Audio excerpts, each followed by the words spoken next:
نبی پاک علیہ الصلوۃ والسلام نے فرمایا، رب فرماتا ہے میرا بندہ میرے بارے میں جس طرح کا گمان کرتا ہے نا، میں بھی اسی طرح کا ہی ہو جاتا ہوں۔ جو مجھے دل میں یاد کرے میں بھی اسے تنہائی میں یاد کرتا ہوں۔ جو مجھے لوگوں میں یاد کرے میں فرشتوں کی جماعت میں یاد کرتا ہوں۔ رب کہتا ہے تم میرا ذکر کرو میں تمہارا چرچا کر دوں گا۔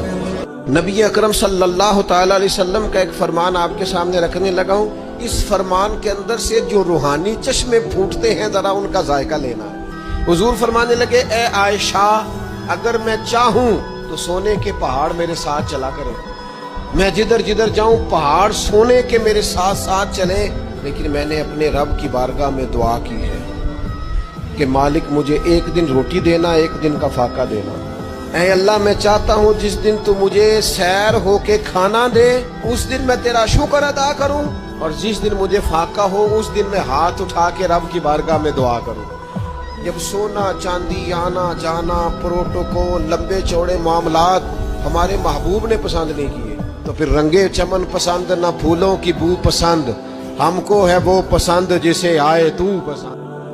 اللہ قرآن مجید میں فرماتے ہیں نماز پڑھنے آنے والے نمازی بھی کئی دفعہ برباد ہوتے ہیں۔ فویل للمصلی، بربادی ہے نمازیوں کے لیے، اللہ نمازی کے لیے۔ فرمایا الذین ہم عن صلاتہم ساہون، یہ وہ لوگ ہیں جو اپنی نمازوں کو ہی بھول گئے۔ الذین ہم یراؤن، سجدہ میرے آگے کرتے ہیں دکھاتے بندوں کو ہے۔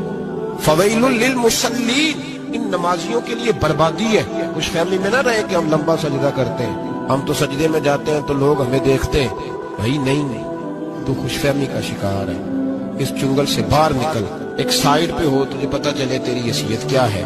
عاجزی انکساری اور چیز کا نام۔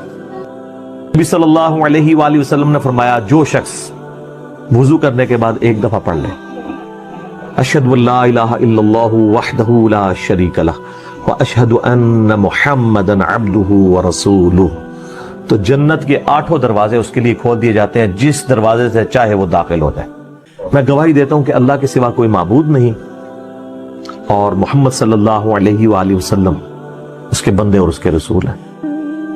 اے میرے پروردگار، جو میرے مقدر میں نہیں لکھا اس کی کوشش اور تمنا میں مجھے مبتلا نہ کر، اور جو میری تقدیر میں لکھ دیا ہے اسے میرے لیے آسان کر۔